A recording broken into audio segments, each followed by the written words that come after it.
ছবিতে যে ড্রেনটা দেখতেছেন এটা হচ্ছে মিরপুর 12 নম্বরের কালশী এলাকায় অবস্থিত। আধা ঘন্টা বৃষ্টি হইলে এই ড্রেনের পানি উপচায়া কোনটা ড্রেন, কোনটা রাস্তা এটা বুঝানোর কোনো উপায় থাকে না। আর আপনি যে এলাকায় নতুন কেউ হন, আপনি যদি গাড়ি লয়ে ঢোকেন, আপনি রাস্তা লয়ে এই ড্রেনের মধ্যে রাস্তা বাদ দিয়ে ড্রেনের মধ্যে পড়ে যাবেন। এবং পড়ে যেয়ে আপনার যদি কোনো ক্ষতি হয়, আপনার যদি মৃত্যু হয়, মানে কোনো লায়াবিলিটি কেউ লইব না। আপনাকে মনে আছে ২০১৪ সালে ঢাকার শাহজাহানপুরে শিশু জিহাদ নামে একটা পোলা রেলওয়ে কলোনিতে খেলতে যায় একটা পাইপের মধ্যে পড়ে মরে গেছিল ওরা। সেই ঘটনার পরে শিশু জিহাদের বাপে মামলা করছিল। অবহেলাজনিত মৃত্যু দায়ে মামলা। কাহিনী হচ্ছে পেনাল কোডে অবহেলাজনিত মৃত্যু দায়ে মামলা করলে ৩০৪ এর ক অনুযায়ী হচ্ছে মাত্র ৫ বছরের কারাদণ্ড। অর্থাৎ আপনার একটা বাচ্চা বা আপনি একটা মানুষ, আপনি যদি পইড়া মইরা যান গা অবহেলা কারো রাষ্ট্রের কোনো সংস্থার অবহেলার কারণে, ওই কারণে কারো শাস্তি হইবই না। শাস্তি হলে সর্বোচ্চ ৫ বছরের কারাদণ্ড।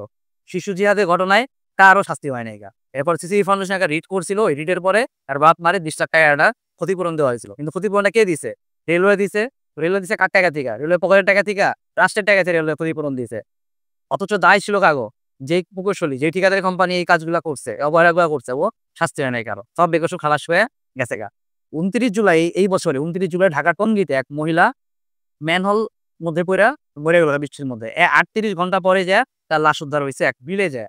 এই মামলায় এই ঘটনায় কোনো মামলা হইছে? কোনো মামলা হয় নাই গা। কারো লায়াবিলিটি আছে? কারো অ্যাকাউন্টেবিলিটি আছে? কিচ্ছু নাই গা। অথচ ২০১৩ সালের পানি আইন অনুযায়ী রাষ্ট্রের যেই পানি জলাধারগুলা আছে, পানির ক্যানেলগুলা আছে, এগুলো সবকিছু দেখভাল, এগুলো নিয়ন্ত্রণের দায়িত্ব হচ্ছে রাষ্ট্রের।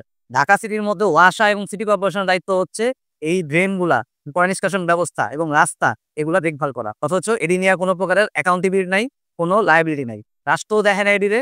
আর যদি কোনো কারণে মামলা-টামলা হয়ে যায়, মামলা হয়ে যাওয়ার পরে ক্ষতিপূরণ দেয় কার টাকা থিকা? কার বাপের টাকা থিকা? ওই বেড়ার ক্ষতিপূরণ দেয় হচ্ছে রাষ্ট্রের টাকা থেকে, রাষ্ট্রের লোকজনের ক্ষতিপূরণ দেয়।